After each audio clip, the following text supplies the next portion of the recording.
하겠습니다. 저는 오늘 진행을 맡은 한동훈 캠퍼스 수석대변인 김연주입니다. 반갑습니다. 네, 존경하는 국민 여러분, 당원 동지 여러분, 그리고 멀리 해외에서 실시간으로 이 현장을 함께하고 계시는 해외 동포 여러분, 지금부터 한동훈 전 국민의힘 당대표의 대한민국 제21대 대통령 선거 출마 선언을 시작하겠습니다. 네? 걸려요, 머리가. 제 앞으로 한번 꺼보세요. 지금 괜찮아요. 사랑하고 존경하는 대한국민 여러분, 그리고 당원 동지 여러분, 저에겐 언제나 국민과 당원이 먼저입니다. 당연하지만 실천하기는 어려운 이 말은 이 나라 대한민국의 가장 큰 원칙이어야 합니다. 그래서 저는 국민이 먼저인 나라, 성장하는 중산층의 나라, 실용이 이념을 이기는 나라를 만들겠습니다.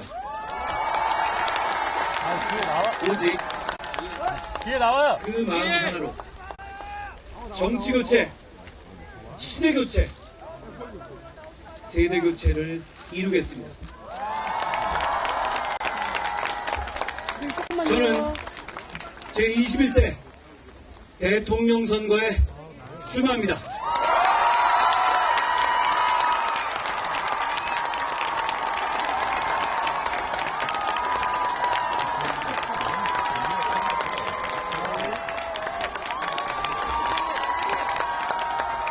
벌써 30년도 더 된 얘기입니다만 1992년 봄 저는 대학 1학년생이었습니다. 벚꽃 필 무렵이니 이맘때쯤이었던 것 같습니다. 당시 말로 길보드에서 자주 흘러나오는 노래가 하나 있었습니다. 제가 푹 빠졌던 기억이 납니다. 처음에는 기성평론가들로부터 저게 음악이냐는 최악의 혹평을 받았습니다. 다른 한편에선 원래 록밴드에서 베이스 치던 로커가 랩과 댄스를 하는 것에 대해서 배신감을 느낀다는 사람들도 많았습니다. 그런데 얼마 지나지 않아 그는 시대를 바꾸는 문화 대통령이 됐습니다.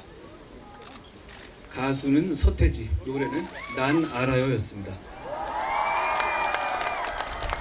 시대 교체는 어느 한순간에 폭발하듯이 일어납니다. 물이 100도에 끓듯이 말이죠. 우리 역사에는 지금의 대한민국을 만든 결정적인 장면들이 있었습니다. 이승만 대통령의 농지개혁은 지주의 나라를 국민의 나라로 바꿨습니다. 박정희 대통령의 중화공업 육성은 한강의 기적을 이뤘습니다. 김영삼 대통령의 하나회 척결과 금융실명제 결단은 투명한 민주사회로의 길을 만들었습니다.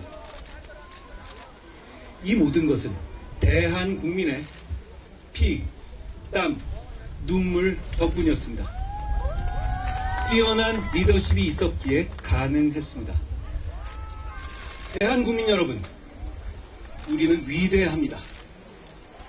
학생들이 똑똑해서 혹은 소득이 높아서 또는 유행하는 K문화처럼 끼가 충만해서 그래서 위대한 것만은 아닙니다. 우리가 위대한 것은 어떤 위기 상황에도 국민이 주체가 돼서 스스로 역사를 개척해왔다는 사실 때문입니다. 결국 답은 자유민주주의 대한민국입니다.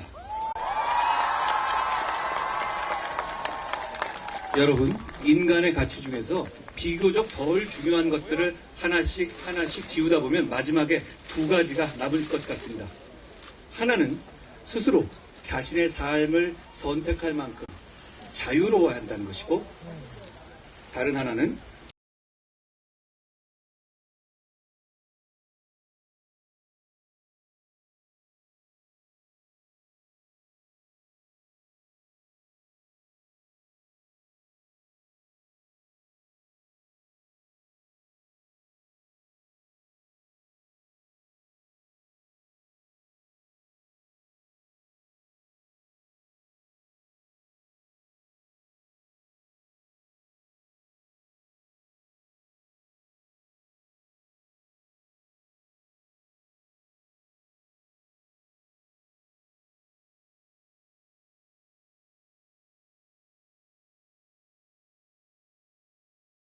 미래를 낳고 자유에서 발생하는 자율과 개별성, 다양성의 가치는 대한민국을 일으켜 세웠습니다.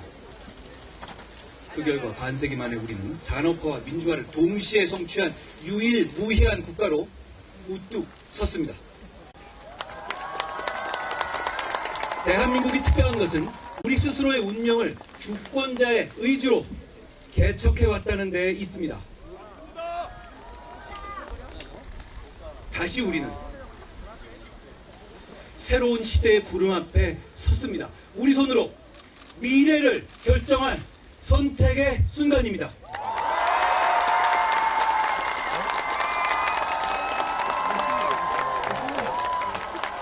새로운 시대로 나가기 위해서 저는 먼저 이 나라 정치인의 한 사람으로서 국정의 한 축인 여당을 이끌었던 사람으로서 국민께 진심으로 사과드립니다.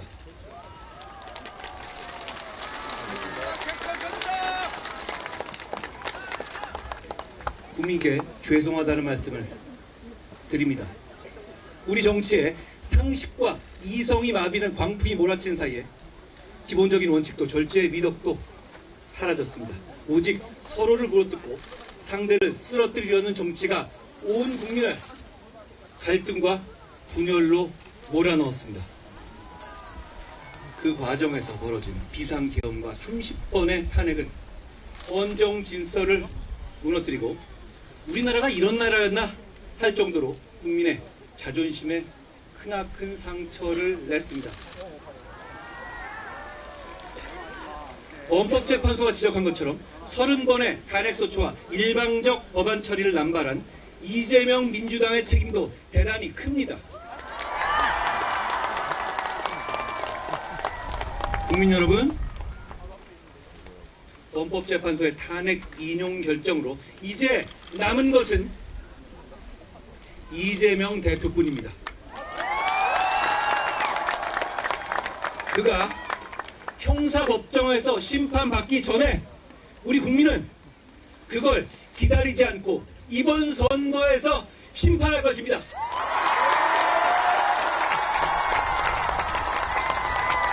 우리는 법원의 선고가 아니라 국민의 선거로 이재명 민주당을 이길 것입니다.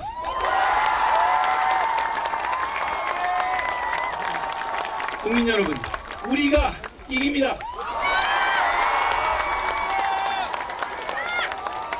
저 한동훈은 그 나물의 그 밥처럼 사람만 바꾸면서 적대적 공생을 해온 구시대 정체를 끝장내겠습니다. 보수와 진보, 영남과 호남, 화이트칼라와 블루칼라처럼 고정된 틀에서 태기를 강요하는 기득권 정치의 막을 내리겠습니다. 국민이 아니라 정치인만 좋은 지금의 정치 깨부수겠습니다. 우리는 정치를 교체하고 세대를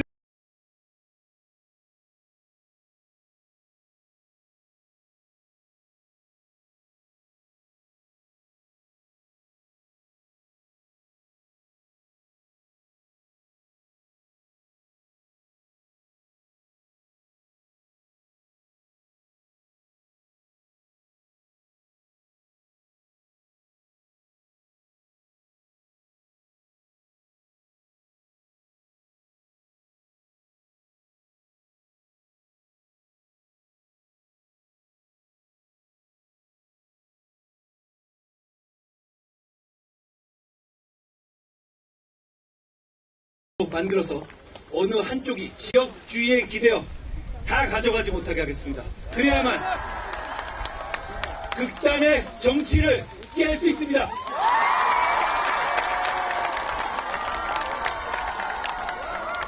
감시의 성역이 되어버린 선관위 문제도 이번 개헌을 통해서 해결하겠습니다.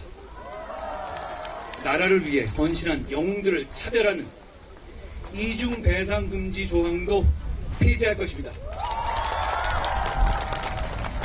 87헌법은 권력구조만 대통령 직선제로 바꿨을 뿐 70년대의 유신헌법의 틀을 벗어나지 못했습니다.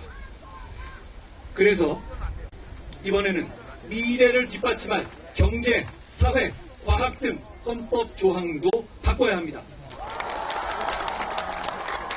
국민의 삶과 동떨어진 정치적인 개헌을 넘어서 AI 혁명과 복지 국가로 가는 새로운 번영의 길을 함께 이야기해야 합니다.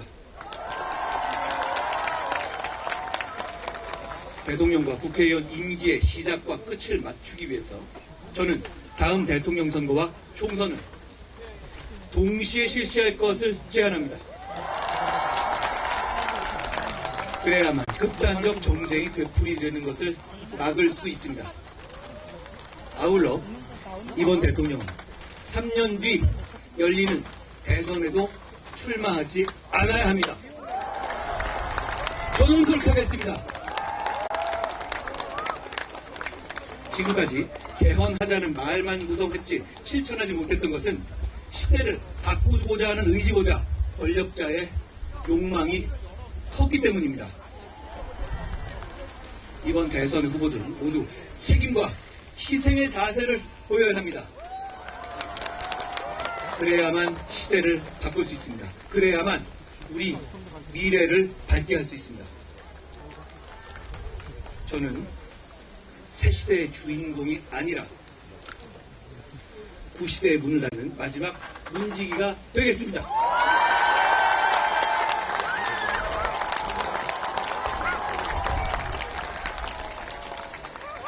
존경하는 국민 여러분, 시대 교체를 완성하려면 세대 교체도 필요합니다. 지금 세상은 너무 빨리 돌아가고 있습니다. 변화에 적응하려면 개혁적이고 유연한 인물이 대통령이 되어야 합니다.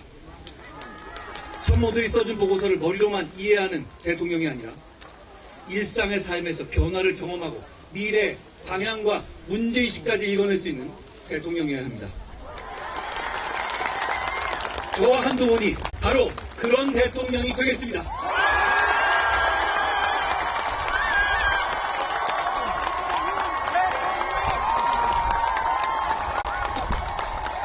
아울러 86 정치인들도 그만 기득권을 내려놔야 합니다. 이들은 몇 년의 학생운동 능력으로 90년대 정치에 발을 들여서 기득권이 된 후 아직까지도 주류입니다.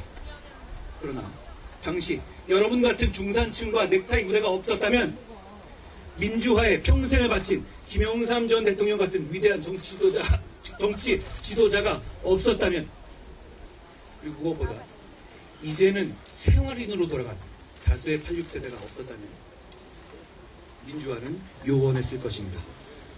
이제 86 정치인들은 우리 사회의 주축인 86 이후의 세대가 스스로의 운명을 개척할 수 있도록 자리를 내줘야 할 때입니다.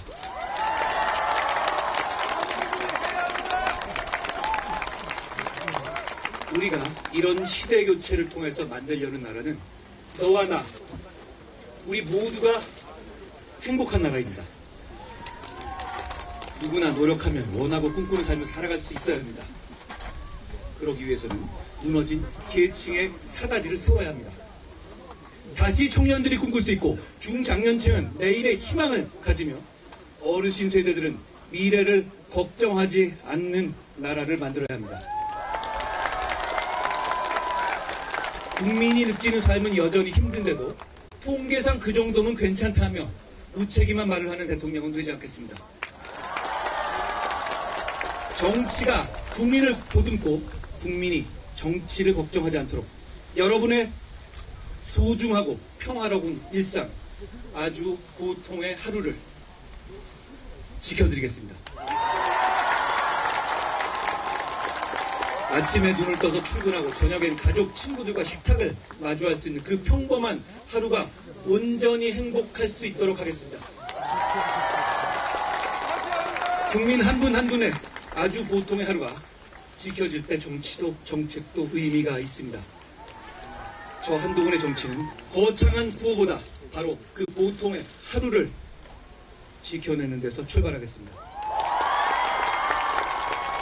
무너진 중산층을 일으켜 세우고 경제의 허리를 두툼하게 키워서 안정적으로 성장하는 나라를 만들겠습니다. 그래서 저는 미래와 성장, 실용을 최우선 목표로 제시합니다. 지금은 국가가 직접 뛰어드는 경제 전쟁의 시대입니다. 노골적으로 블록화된 국가 주도 경제 전쟁의 시대에서는 민간에만 맡기고 손 놓고 있을 수는 없습니다.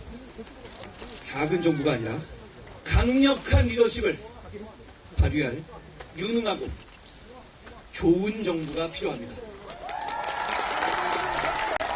트럼프 행정부가 발벗고 뛰듯이 우리도 정부가 대놓고 적극적으로 나서야 합니다. 돈으로 살 수 없는 것들이 늘어나고 기업 혼자 할 수 없는 것들이 늘고 있습니다. 관세 장벽과 블록 경제의 시대에 국가와 기업이 함께 뛰어야 합니다. 역설적으로 들릴 수 있지만 지금의 경제 전쟁 상황에서는 과거 산업화 시기 박정희 대통령 같은 강력한 경제 대통령의 리더십이 절실히 필요합니다. 산업화 시기 대규모 SOC 사업에 투자가 필요했던 것처럼 AI 전환의 시대, 즉 AX 시대에는 정부의 전폭적인 지원이 있어야 합니다.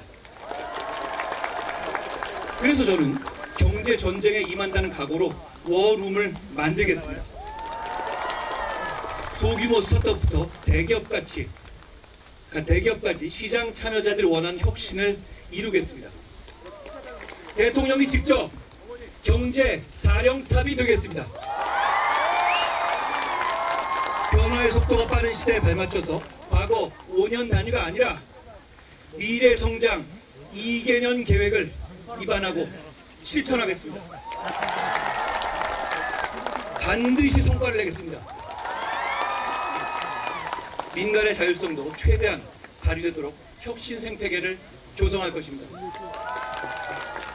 수많은 경제 정책이 있지만 어떤 정부도 시장 참여자들의 집단 지성을 이길 수는 없습니다. 자신의 노력으로 더 나은 성취를 이루고 노력에 따른 보상이 공정하게 이루어질 수 있는 시스템을 만들겠습니다. 그래야만 혁신적인 교육과 연구 기술이 강물처럼 흐르는 생태계를 조성할 수 있습니다. 이를 위해서 국가적인 연구개발과 산업 시스템을 책임질 수 있는 가치 미래 전략부를 신설하겠습니다.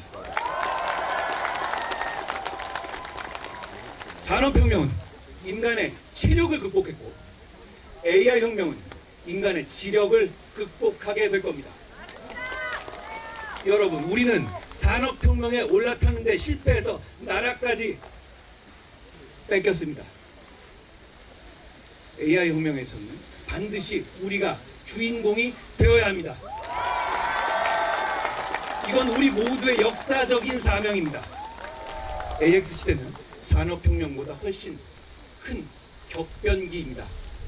이 흐름에 올라타서 AI 3대 강국, AI G3로 발돋움하고 로봇, 반도체, 에너지, 바이오를 포함한 초격차 5대 사업 분야 빅5를 집중 육성하겠습니다. 국가적인 역량을 동원해서 대한민국의 미래를 책임질 산업과 기술에 투자하겠습니다. 그렇게 해서 기술 강국 대한민국이 글로벌 생태계의 중심에 설 수 있도록 하겠습니다.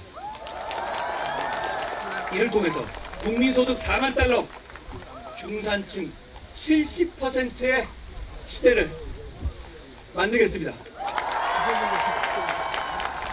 고착화된 양극화를 넘어서 노력하면 누구나 중산층이 될 수 있는 성장하는 중산층의 시대를 열 것입니다. 중산층은 대한민국의 허리입니다. 중산층이 두터워야만 경제도 사회도 안정됩니다. 취약 중산층이 구석으로 내몰리지 않고 서민들도 의지와 노력만 있다면 누구든지 중산층이 될 수 있는 시대를 열겠습니다. 중산층이 두터워지면 정치적인 중도층도 커질 겁니다. 지금의 한국 정치는 양극단의 목소리가 과잉되고 있습니다. 그러다 보니 중간층의 생각은 무시되기 일쑤입니다. 민주주의에는 중산층이 필요하다라는 말처럼 합리적이고 상식적인 목소리를 가진 중도층이 늘어야 합니다. 그래야 자유민주주의도 굳건해질 겁니다. 저는 그동안 보수정당에서는 중점적으로 강조되지는 않았던 중도와 중용의 가치를 중시하는 성장하는 중산층의 시대를 열겠습니다. 수도권과 비수도권의 격차 해소는 성장의 근간입니다. 지역의 격차를 해소하지 못하는, 여기 지역에서 오신 분 많이 계시지 않습니까? 장기적인 국가 경쟁력도 떨어집니다. 행정구역 개편 같은 거버넌스도 중요하지만 진짜 필요한 것은 실제로 지역에 사는 국민의 삶을 어떻게 바꿀지입니다. 수도권 집중 문제를 해결하기 위해서 균등하게 나눠서 지원하려는 시도들이 지금까지 있었지만 아쉽게도 성공하지 못했습니다. 저는 역발상으로 수도권 집중의 문제를 오히려 집중으로 풀겠습니다. 전국에 5개의 서울을 만들겠습니다. 경제, 산업, 문화의 중심인 거점 도시를 토대로 5대 메가폴리스를 구축하겠습니다. 존경하는 국민 여러분, 매서운 물가 상승과 가벼운 유리지갑 탓에 삶이 팍팍합니다. 하지만 우리 정치인들은 기업을 대상으로 법인세를 깎느냐 마느냐는 말해왔어도 열심히 사는 국민들의 근로소득세는 내릴 생각을 안 해왔습니다. 저는 근로소득세를 낮춰서 중산층과 서민의 실소득을 늘리겠습니다.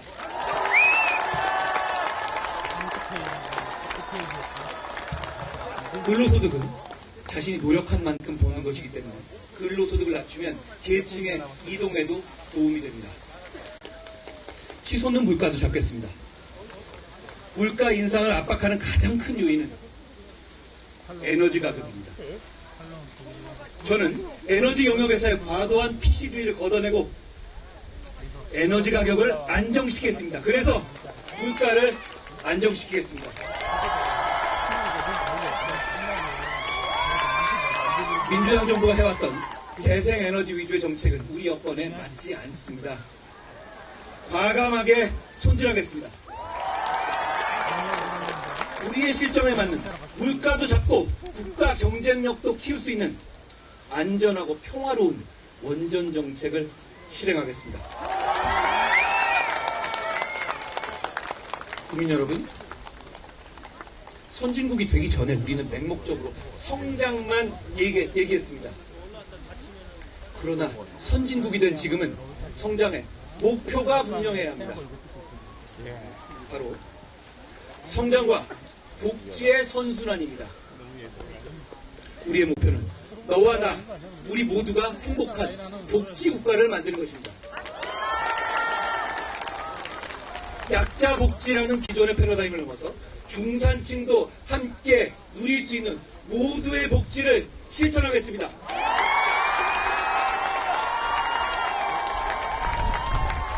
보육과 교육, 고용과 주거, 의료와 간병 등 국민 개개인의 생애 주기에 초점을 맞추면 복지는 성장으로 선순환될 것입니다. 성장은 복지의 화수분이 되고 복지는 성장의 마중물이 될 것입니다. 그러나 저의 복지 정책은 세금 퍼주기로 미래 세대의 빚을 지우는 무책임한 복지가 아닙니다. 복지의 구조 조정을 통해서 효율성을 높일 것입니다. 크고 작은 복지 혜택이 수천 개에 이릅니다만 전부 쓰이질 못합니다. 여러분, 수천 개의 복지 혜택이 뭔지 아시지도 못하지 않습니까? 그래서 저는 한평생 복지 계좌를 만들어서 개인이 복지 혜택을 직접 통합 관리할 수 있게 할 것입니다. 다른 정치인들이 관념에 빠진 탁상 공론으로 시간을 허비할 때 저 한동훈은 이와 같은 실용적인 정책으로 국민의 삶을 직접 챙기겠습니다.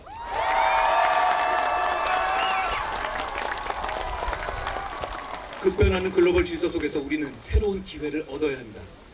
블록화된 세계 경제에서 한미 동행을 강화하는 것은 다른 나라를 싫어해서가 아닙니다.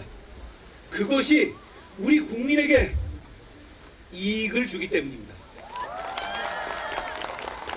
실리를 중시하는 트럼프 행정부와의 협상에서는 조선과 반도체, 원전 등 우리의 카드를 꼭 손에 쥐고 경제적 실리를 얻어야 합니다. 오늘날 같은 경제 전쟁의 시대에는 무역도 안보와 직결됩니다. 그렇기 때문에 민주당이 안 된다는 겁니다. 저는 경제 나토의 창설을 제안하겠습니다. 국가 단위의 경제 강압에 공동 대응하자는 것입니다. 같이 무역과 기회를 위한 새로운 동맹 나토입니다. 예컨대 중국의 한한령 같은 조치가 내려지면 호주, 일본, 대만 등과 블록을 결성해서 상황에 따라서 공동으로 대응하는 것입니다. 블록 안에서 경제협력을 통해서 시너지도 낼 수 있을 것입니다. 안보 본연의 역할도 다하겠습니다. 탄탄한 한미동맹을 바탕으로 한치의 빈틈도 허용하지 않겠습니다. 핵 잠재력과 핵 추진 잠수함 등을 확보해서 어떤 도발에도 흔들리지 않는 강력한 안보 체계를 구축하겠습니다. 대한민국의 오늘을 만든 국가유공자와 보훈 가족들에게 확실한 예우와 존경을 약속합니다. 영웅들의 희생이 헛되지 않도록 그들의 명예와 자부심을 끝까지 지키겠습니다.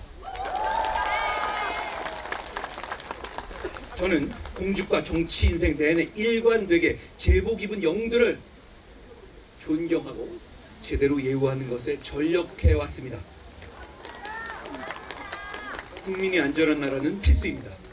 어린이부터 어르신까지 국민 모두가 안전한 일상을 누릴 수 있도록 안심 대한민국을 만들겠습니다. 국민의 안전은 국가가 지켜야 할 첫 번째 책무입니다. 저는 무슨 일이 있더라도 국민을 끝까지 보호하고 책임지겠습니다. 한국형 제시간법, 가석방 없는 무기형 도입, 촉법 소년 연령 조정 등 구체적이고 실효적인 정책으로 범죄로부터 안전한 나라를 만들겠습니다.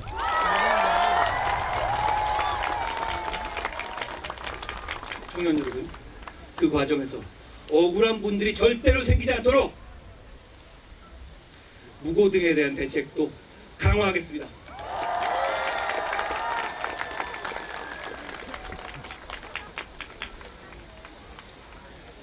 윤석열 대통령의 모든 정책들이 저평가되어서는 안 됩니다.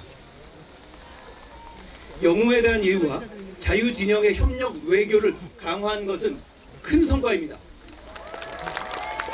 원전 생태계를 복원해서 에너지 산업 발전을 본궤도에 올린 것은 대단한 성과입니다. 추진하려던 좋은 정책들은 더 발전시키겠습니다. 노동약자를 위한 보호법도 마찬가지입니다. 근로기준법에 포함되지 않고 노조로부터 보호받지 못하는 플랫폼 종사자와 프리랜서 같은 노동약자를 위해 법을 반드시 제정하겠습니다. 모든 노동자가 좋은 업을 지키면서 일한 만큼 보장받을 수 있는 근로환경 조성하겠습니다. 다만 약속드립니다. 정책을 만들고 실행하면서 새로운 세대의 전문가들과 심도 깊게 논의하고 그 과정에서 국민의 목소리를 경청하겠습니다. 저는 듣고 또 듣겠습니다. 무엇보다 청년의 미래를 소홀히 하지 않겠습니다. 사회의 첫 발을 내딛는 청년들이 생애 첫 주택을 소유할 때 과감히 규제를 완화하여 자산 형성을 돕겠습니다. 국민연금도 시대에 맞게 과감히 바꿔야 합니다. 어르신들의 노년도, 청년들의 현재와 미래도 모두 중요합니다. 국민연금이 청년 세대에 대한 희생을 볼모로 운영되어서는 안 됩니다. 청년 세대가, 청년의 미래가 대한민국의 미래이기 때문입니다. 저출산 문제는 접근하는 발상부터 바꾸겠습니다. 우리 사회는 아이는 원하면서 정작 부모는 원하지 않고 있습니다. 부모 입장에서 아이 낳고 키우는 것이 행복한 나라로 만들겠습니다. 부모가 경력 단절의 걱정 없이 일과 가정이 양립할 수 있고 사교육비 걱정 없이 공교육의 틀 안에서도 차별 없이 좋은 교육을 받을 수 있도록 하겠습니다. 무엇보다 꿈마저 가난한 희망의 양극화가 일어나지 않도록 교육의 격차를 해소하겠습니다. 또한 대학 운영의 자율성을 강화해서 대학을 국가 혁신 생태계의 핵심 주체로 육성하고 대학이 산업과 지역 맞춤형 인재를 양성할 수 있도록 적극 지원하겠습니다. 문화와 예술은 우리 대한민국의 자부심입니다. 글로벌 문화를 선도하는 K 콘텐츠를 더욱 풍요롭게 하겠습니다. 또한 프랑스의 문화지방사업국 드랍처럼 지역별 특색에 맞게 문화사업과 활동을 총괄하는 지역 문화협력센터를 설치해서 전국 각지의 다양한 문화자원을 활성화하겠습니다. 문화가 곧 힘이 되는 소프트파워 강국, 저 한동훈이 반드시 뽑히겠습니다.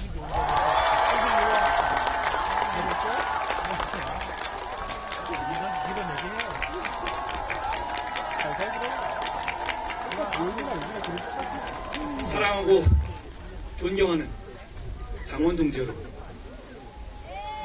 저는 여러분이 계엄과 탄핵으로 고통받은 마음에 깊이 공감합니다. 그 고통을 끝까지 함께 나누겠습니다. 그 고통을 제가 더 많이, 더 오래 가져가겠습니다.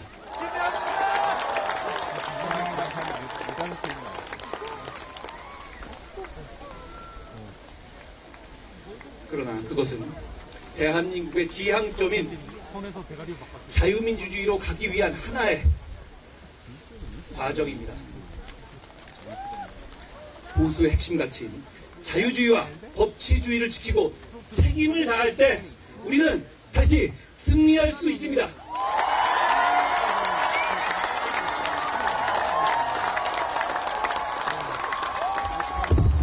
헌법재판소의 결정문을 보면 사실상 탄핵된 사람이 한 명 더 있습니다. 바로 이재명 대표와 민주당입니다.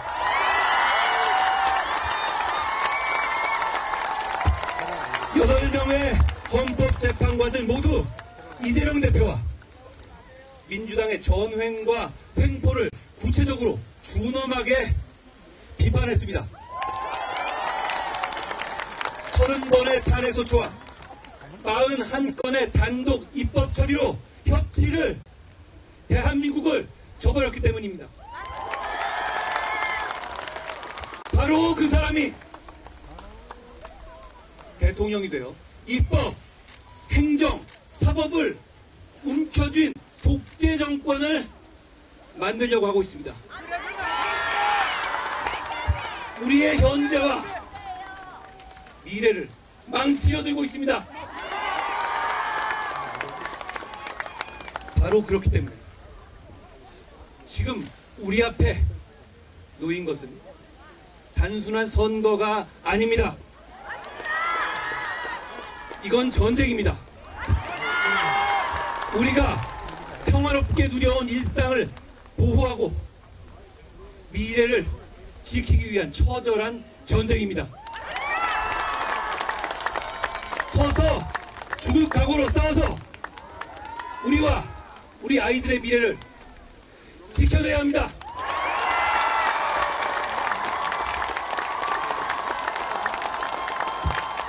자신의 권력을 위해서라면 나라의 운명도 내버릴 수 있는 위험한 정치인과 그를 맹신하는 극단적 포퓰리스트들로부터 우리의 미래를 지켜야 합니다. 지금 이곳은 자유민주주의의 최전선이고 우리는 그 최전선에 서 있습니다. 광복후 80년간 피땀 흘려 이룩한 자랑스러운 대한민국의 역사가 무너지기 일보 직전입니다. 이런 결정적인 시기에 위험한 사람이 대통령이 되고 괴물 정권이 탄생해서 나라를 망치는 것을 막아야 합니다.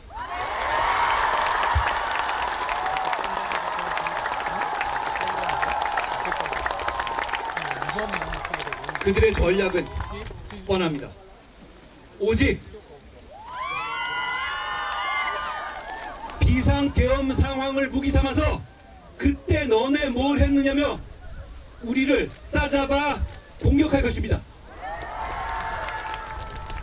안타깝지만 자유민주주의를 사랑하는 상당수 국민들이 공감하실 수 있습니다. 그렇다면 우리의 선택은 명확합니다. 그날의 비상계엄으로부터 자유로울 수 있는 사람,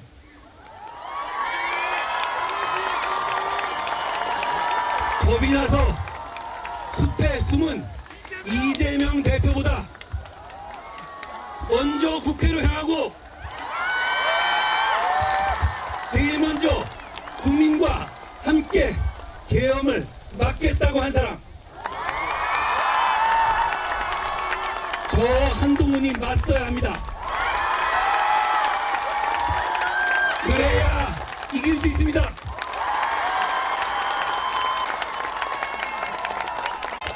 여러분, 그러면 이길 수 있습니다. 여러분, 조용히 눈을 감고 마음속 깊은 곳에서 들려오는 소리에 귀를 기울여 보십시오. 이재명을 사진을 이 앞에 두고 그 옆에 우리의 후보들의 사진을 하나씩 갈아 끼워 보십시오. 누가 이재명과 싸워 이기겠습니까? 누구를 이재명이 제일 두려워하겠습니까? 수십 번의 탄핵과 입법 복지로 무자비한 횡포를 부린 거대 야당으로부터 우리를 지킬 사람 누굽니까? 제가 이미 180대 1로 싸워서 이기는 건 보여드리지 않았습니까?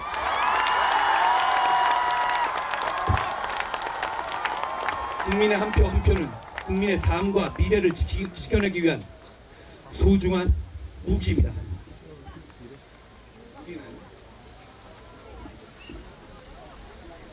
이기는 선택을 해야 합니다.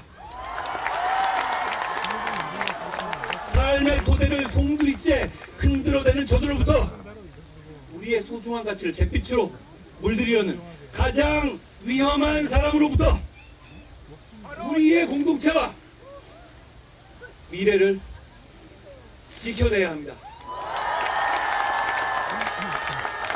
이 모든 것은 우리의 선택에 달렸습니다. 이 대한민국을 만들어 온 우리의 저력을 믿습니다.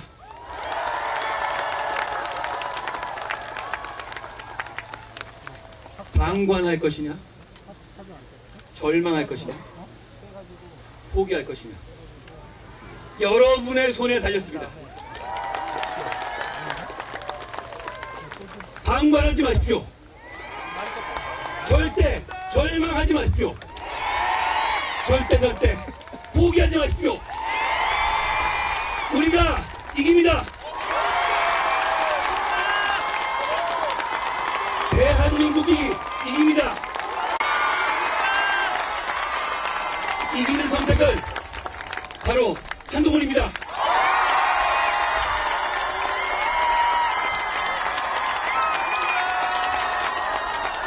제가 여러분과 함께 압도적으로 이길 겁니다. 여러분, 의심하지 마십시오. 불안해하지 마십시오. 우리가 이깁니다. 감사합니다.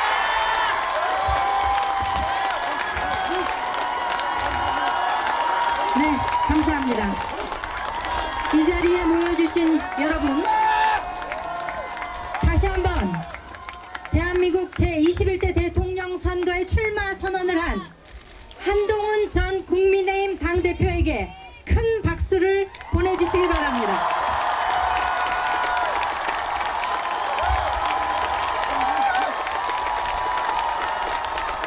감사합니다. 감사합니다.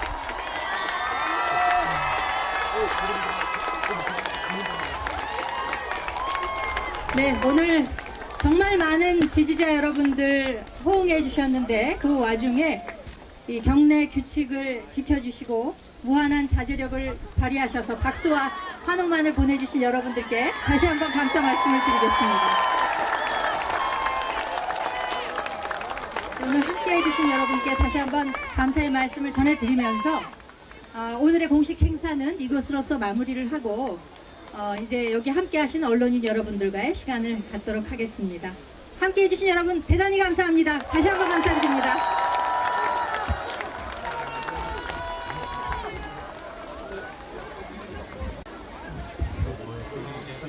네, 회장하실 때 항상 조심해 주시길 다시 한번 당부 말씀드리면서 오늘 이 자리에 함께 해주신 언론인 여러분들께 질의응답하실 시간을 드리도록 하겠습니다. 먼저 지목이 되신 분께서는 네, 소속과 성함을 말씀해 주시고 여기 마이크를 드리면 네.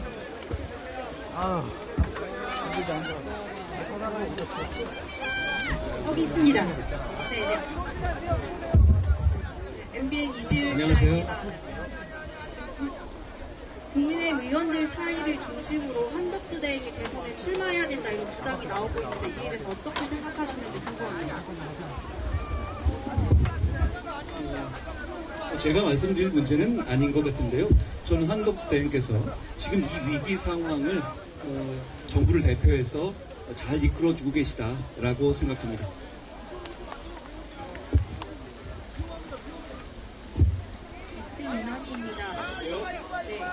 오늘 출마 선언의 복지 정책 내용 중에 한평생 복지 계좌를 만들겠다고 했는데 구체적으로 어떤 것인지 설명을 좀 부탁드리고요. 한 가지 더 오늘 당 선관위에서 경선률을 발표했는데 후보로서 이 부분은 좀 어떻게 생각하시는지 말씀 부탁드립니다.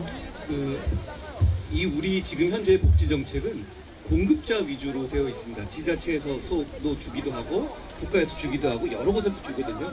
그러다 보니까 한 국민이 얼마만큼의 복지를 하고 있는지를 파악하고 있는 기관이 없습니다. 제가 법무부 장관 때도 확인했고 당대표도 확인한 것인데 그러다 보니까 누수가 많이 나고 실제로 제대로 쓰여지지가 않습니다. 저는 지금 우리 IT 시대이기 때문에 1인당 평생 국가로부터 받는 혜택을 모두 한 곳에서 몰아서 그래서 스스로 관리하고 그리고 그 중에서 자기가 필요 없는 부분도 있잖아요. 예를 들어서 유치원 대신 다른 곳을 보내고 싶거나 태권도 학원 대신 다른 곳을 보내고 싶은 사람도 있잖아요. 그랬을 때는 어느 정도의 할인율을 적용해서 전용할 수 있는 그런 툴을 만들어야 한다고 생각해요. 제가 처음에 생각했던 것은 많은 사람들이 복지의 통합을 이야기하거든요. 비슷한 복지의 제도가 지자체에도 있고 국가에도 있고 뭐 부서보들 많이 있어요. 그런데 관료주의 성격상 그 복지를 다 통합해내는 것은 사실 현실적으로 쉽지 않습니다. 저는 그 대신에 한 곳으로 수요자 기준으로만 맞고 여기다가 내용들을 보내게 하면 수요자 입장에서 그 통합된 효과를 누릴 수 있고 거기에 대해서 제대로 된 복지를 누수를 막고 복지를 제대로 쓸 수 있는 그런 툴이 될 수 있다고 생각해요. 왜냐하면 우리가 지금 생각보다 많은 복지를 받고 있는데요. 그거 얼마 받고 있다는 걸 모른단 말이에요. 그러다 보니 계속 요구만 하고 하게 되는데 생각보다 많이 받고 있습니다. 실제로 주어지지만 쓰여지지 않는 것도 많이 있어요. 근데 그런 점까지 고려해서 그런 툴을 만들면 좋겠다. 그리고 비용도 추계해보니 그렇게 많이 들지가 않습니다. 저는 가능한 일이라고 생각한 거고요. 아까 그리고 말씀하신 것 중에 뭐 경선룰에 대해서 뭐 여러 가지 뭐 걱정하시는 분들도 계시잖아요. 이미 정해진 것이고 저는 우리가 통합하고 우리가 이기는 선택을 해서 결국 6월 3일 대선에 이기는 결과가 나올 것이다 라고 확신합니다.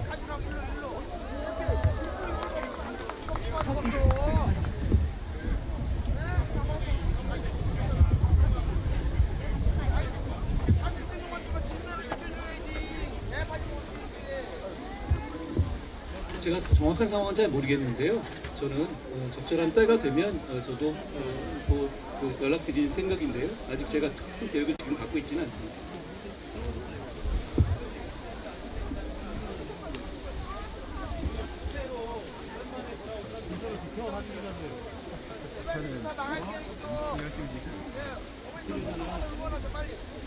저는 제가 출정식 내용에서 말씀드렸다시피 대한민국 성장하고 미래를 지향하고 실용적인 나라, 중산층의 나라로 만들고 싶습니다. 대한민국이 건국된 이래 바로 이곳에서 그 일들이 실제로 이루어진 것이거든요. 저는 결국은 민주주의 출발은 국회가 시작이 끝이고 그런 상징성을 가지고 있기 때문에 이곳을 선택했다는 말씀을 드립니다. 네, 유탐사의 허경희 기자입니다. 그 명태균 측 남상곤 변호사가 얼마 전에 한동훈을 한 방에 날릴 카드를 가지고 있다라는 말을 했고요. 김건희가 구속되면 한동훈 전 대표도 무사할 것 같느냐라는 말을 했습니다. 이거에 대한 한동훈 대표님의 입장이 궁금합니다. 그거 되게 오래전에 했는데 그 한 방 언제 나온지 모르겠습니다. 저 명태균 씨와 저의 관계를 제가 설명드리죠. 전혀 모르는 사람입니다. 네. 네, 아쉽지만 질문 한 개만 딱 더 받도록 하겠습니다. 네, 안녕하세요. 뉴데일리 김희선입니다. 대통령 집무실에 대한 논의를 하지 않을 수 없을 것 같은데요.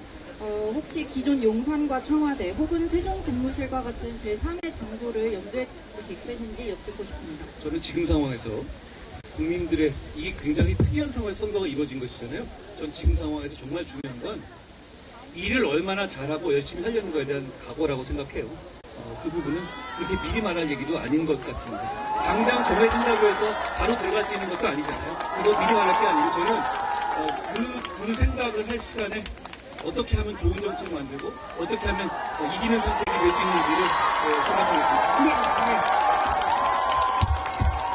한 개만 딱 더 받아주실 수 있을까요? 네, 안녕하세요. 미디어팬 이기현 기자입니다. 하나 여쭤보고 싶은 게요.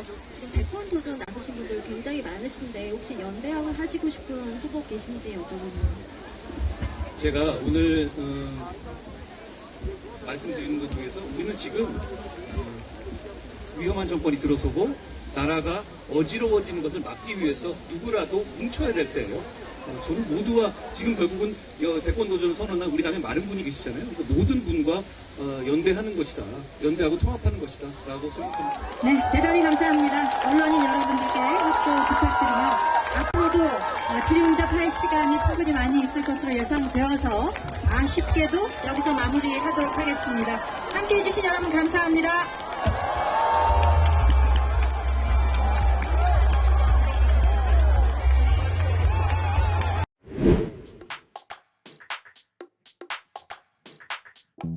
Thank you.